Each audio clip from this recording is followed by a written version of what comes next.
This tight end class, it's pretty darn good, at least at the top.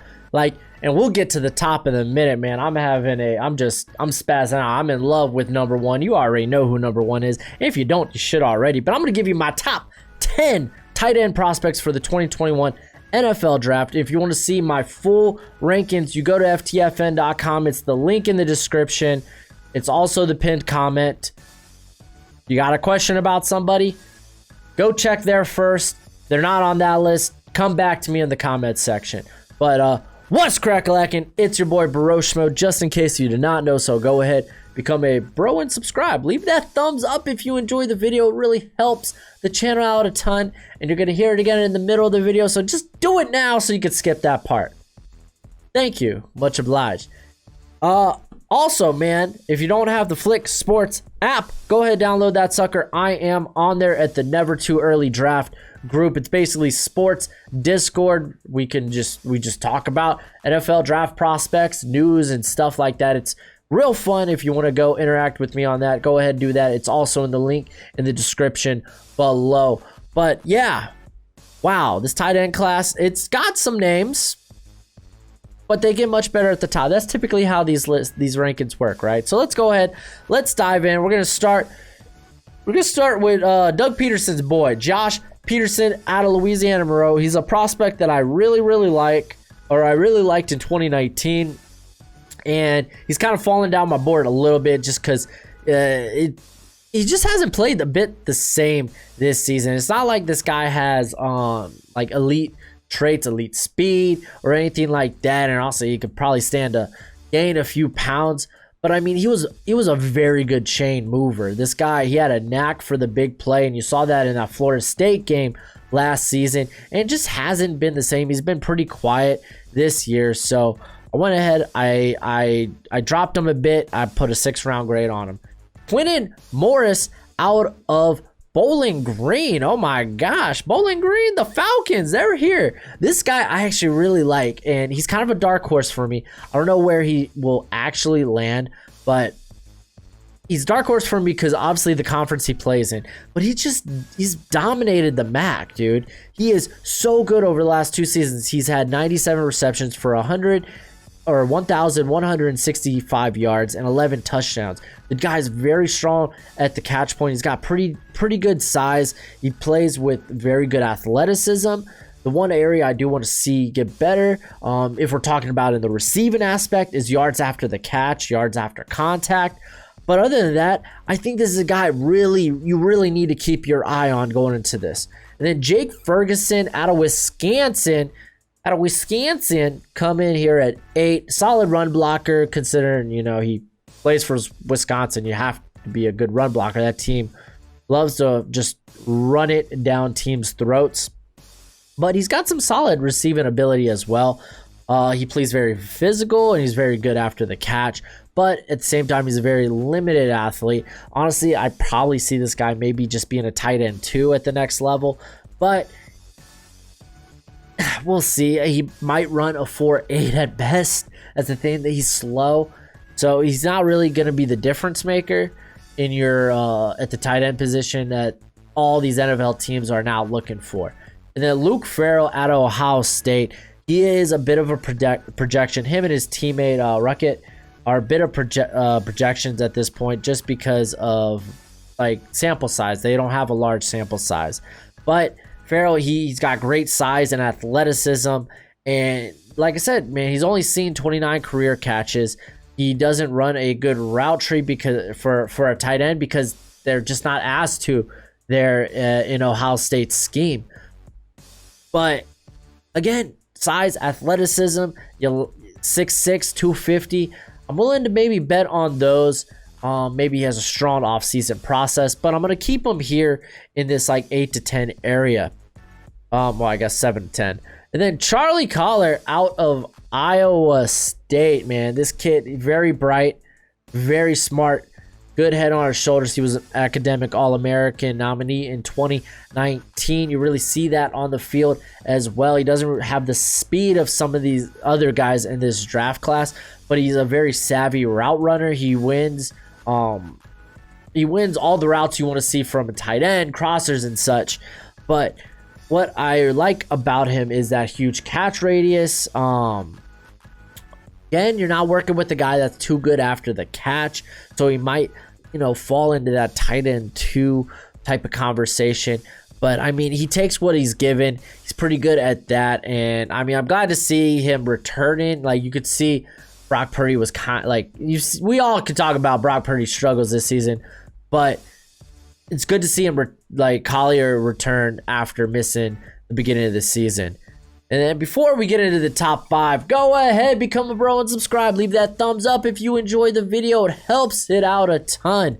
If you're looking for the full expanded rankings, you go to ftfn.com. It's in the link in the description, and it's the pinned comment. If you're not already, go ahead and subscribe and follow ftfn on Twitch, on YouTube. Go ahead, do that. And again, Flick Sports app, never too early draft. Oh boy. But let's go ahead and get into this top 5. I got Hunter Long out of Boston College. He's got some good length. He combines that with some good speed and quickness, and he won't beat many corners, but if you're a linebacker, oh boy, you might have some serious trouble with this dude, because he's got good hands. He doesn't necessarily, he's got decent separation. I don't want to say it's a great. We've seen a much bigger sample size of him this season after I think he only had he only caught like 22 catches coming into this season. And now just this year, he has 35 receptions for 415 yards and 3 touchdowns. He's just an immediate mismatch nightmare. He's been deployed on the slot. That's what Jeff Hafley is done with him there at Boston College, and he's a guy that is really, really, I think, going to pick up steam as we get closer to the draft. And then at number 4, Kenny Yaboa, I believe that's how you say his name, out of Ole Miss. He's kind of come out of nowhere because he's a grad transfer from Temple. He didn't really do much at Temple, though, but Ole Miss, they have unleashed this guy. Keep in mind, this guy, he's being worked as a receiver.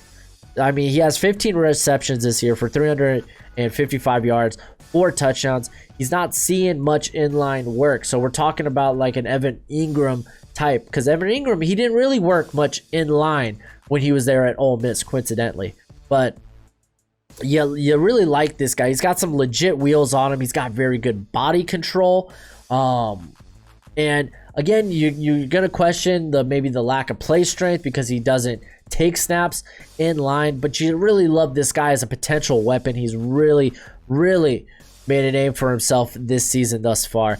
And then we kind of know the top 3, right? We kind of know the top 3. Reverend Jordan out of Miami. He starts the top 3 here. Physically and athletically, he is a freak. We've seen him make some just highlight reel bonkers plays for the Hurricanes. He's tough to bring down after the catch. I mean, we saw it on that touchdown early in the year. I think it was against UAB.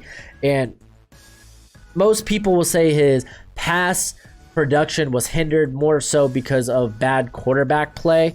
While, yes, that can be true, he doesn't really have a great, he's not a great route runner. I'm a big Hurricanes fan. I can say that. I love the Hurricanes. I love Jordan, but I'm going to call a spade a spade. He's not a great route runner, and I don't think he necessarily has the best ball skills. He can make some crazy catches at times, but I mean, he was 2 for 11 last season on contested catches. He already has 3 drops on the season thus far in 2020.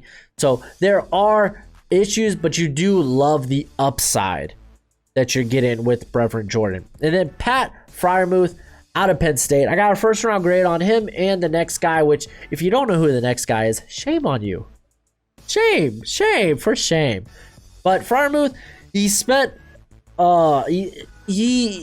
he can line up really anywhere. This guy's taking snaps on the outside, he's taking snaps on the slot, on in line. He's one of the best blockers in this draft. He might not have the speed of like Jordan or number 1 on our list. It's Kyle Pitts. We all know it's Kyle Pitts. But he's pretty tough to bring down after the catch. He's not gonna like make a move on you or anything, but he will lower the shoulder and just functions like a battering ram. He's just tough to bring down, dude. He's like 260, so I mean, I'm cool with that. He gets yards after the catch and after contact. I mean, he is probably one of, like, he might not be a sexy pick because he's tight end, you know, with, you know, and he doesn't have the upside of the of Pitts, but he's reliable. He's faithful, loyal. But, and I mean, again, he's a nasty blocker. And then Kyle Pitts here at 1. He is the Travis Kelce to the Pat Freiermuth, who is more of a Kittle type of guy. When it comes to this draft, if we're going to make, you know, strange comparisons here. Because actually, I think Travis Kelce is a fair comparison. Some people say Darren Waller, and I could see that as well. But he's actually a very good pass blocker, Pitts is. He's really just functions as a big receiver. He takes snaps in the slot, on the outside, doesn't really run too many routes in line, but that's whatever. You know, in 2018, he had 14 contested catches, which was the most among tight ends. He does separate ridiculously. I think, in my opinion, he had a really good game in 2019 against Derek Singletary, or Stingley, excuse me, Singletary. But this dude, through 3 games, he's been putting on a show. 17 receptions for 274 yards and 7 touchdowns. He's been a monster. He is probably the best receiving tight end we have seen in a long time.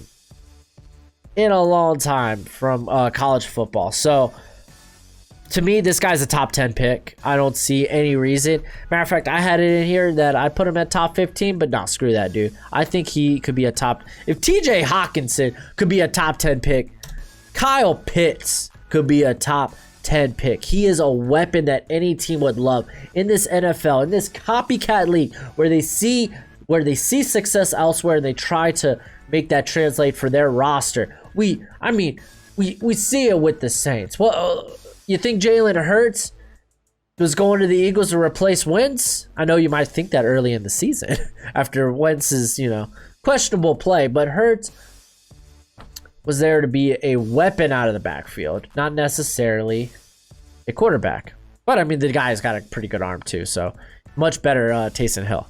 But they look at success with the Kelce, with Kittle. That's why we saw two tight ends go in the 2019 draft, being Noah Fant, TJ Hawkinson. Kyle Pitts, I think, is a better prospect than both those guys. This guy's phenomenal. I'm done. That's it for the video. Go ahead, do the YouTube thing. It's always much appreciated, much obliged. That means you like the video and you subscribe. Let me know who you think should have been on the list. Keep in mind the rankings. They're on ftfn.com. Link in the description. And it's the pinned comment. I've said that a lot this video, but it is what it is. And obviously, until next time, you be easy, my friend. Later.